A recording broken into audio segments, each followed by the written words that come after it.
All right, gentlemen, we're live here, and it's time to go over our Week 7 matchup recap.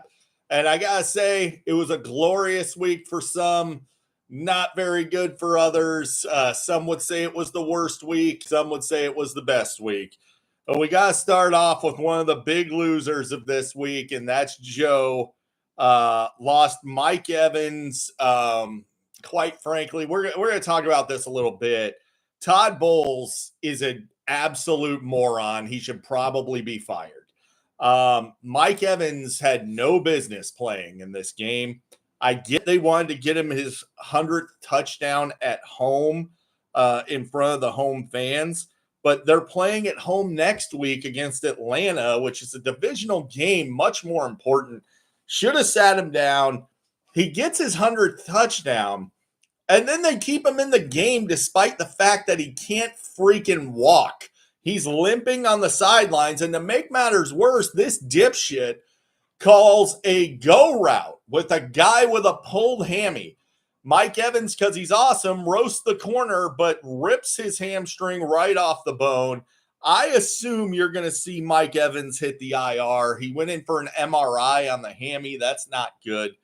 Later on in the game, Bowles got Chris Godwin hurt for no goddamn reason. It was extremely frustrating to watch. I don't even have either of these guys on my team, and I was screaming at the TV. What the hell is Godwin doing in the game? You're down by 10 with about a minute and a half left and no timeouts.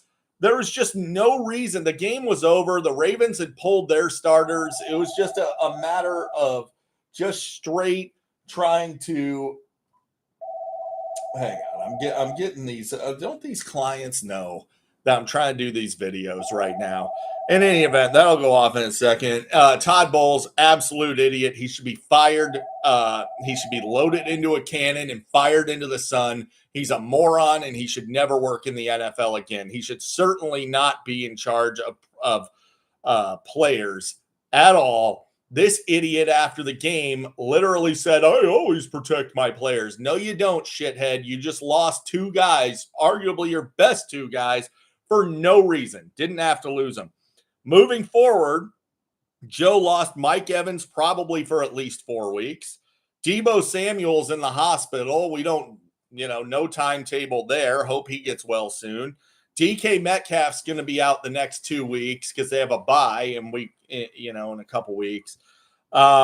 So Joe lost all three of his wideouts and probably Baker Mayfield too, because without Godwin and Evans, are you really going to feel good about playing Baker? Probably not. Joe's not very good at this, so he probably will play Baker anyway. Baker absolutely not playable moving forward, I don't think. I think he'll go back to being, a kind of guy. That's 3 weeks in a row with less than 10 fantasy points for Jordan Mason. Basically, since Joe called him an RB1, Jordan Mason's kind of been a piece of shit. I mean, it is what it is. The Niners keep losing. Jordan Mason sucks. He's the worst goal line back in the league. And now he gets one more week with him, and then McCaffrey's back. So bye week 9, and McCaffrey, boy, it's a good thing that you held on to him and didn't trade for, say, Joe fucking Mixon, who I offered you, who's putting up over 20 in every healthy game. I can't believe Jason has him, and it's making me sick. But in any event, let's move on. Every year, Joe has a trade that he says no to. That's an absolute no-brainer that Joe just doesn't have the guts to accept, even though anybody and their mother would tell him that it's a no-brainer. You need to accept it. Joe's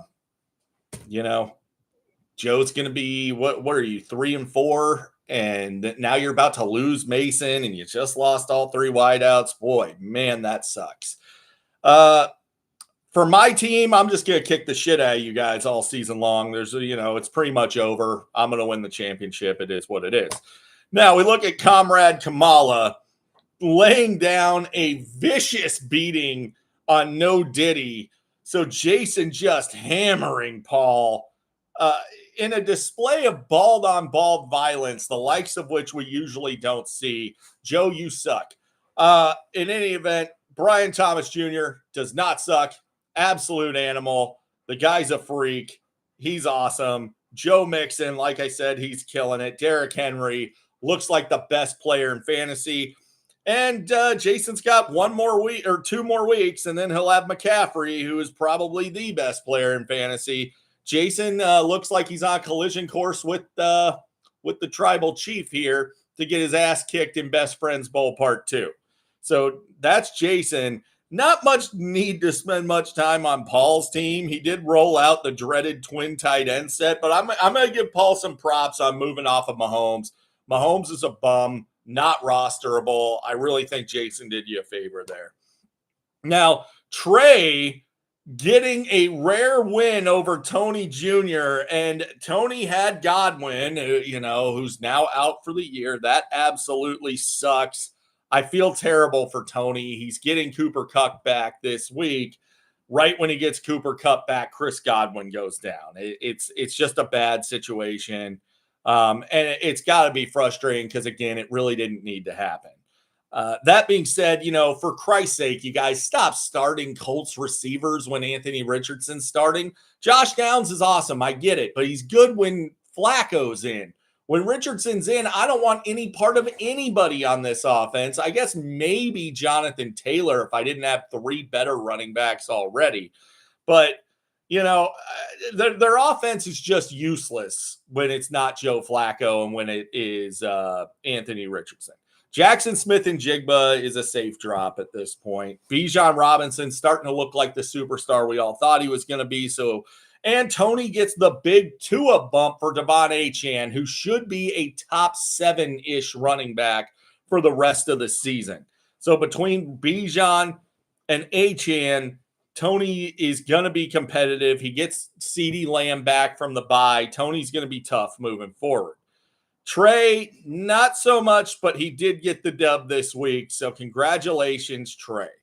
Now, Jared smacked the shit out of Steve in this matchup. Just whooped his ass. This was a vicious beating. I'm looking at this thing. Steve didn't have a single player score 20, not even Josh Allen. Josh Allen, by the way, it's time to start getting worried. He is not exhibiting the same consistency where, Tony had him last year and the guy was scoring 25 every week with gusts up to 40. He's not showing that this year. So you look at Josh Allen here, and he has scored over 20 once in his last 4 games and twice in his last 6. Man, we're not looking at good numbers there. Malik Neighbors is a pumpkin. Daniel Jones is horrendously bad. Malik Neighbors is a guy that took advantage of a really easy start to the season that maybe Steve should have sold high when he had the chance. He didn't. Steve will ride him into the ground, and he'll suck from here on out. He'll have a couple good games, but come on. But the big news on Steve's team, David Montgomery getting flat out abused by the Vikings, getting overtaken by Jahmyr Gibbs. Jahmyr Gibbs is the RB1 in that offense. David Montgomery, pretty much useless from this point on. J.K. Dobbins had an absolute smash spot start against the Cardinals. Couldn't get it done. He's not going to hold up. He'll be out soon. We look over at Jared's team. Jordan Love, extremely safe to play every week. T. Higgins is starting to look like the wide receiver 1 in Cincinnati. He's out-targeted Chase 4 games in a row.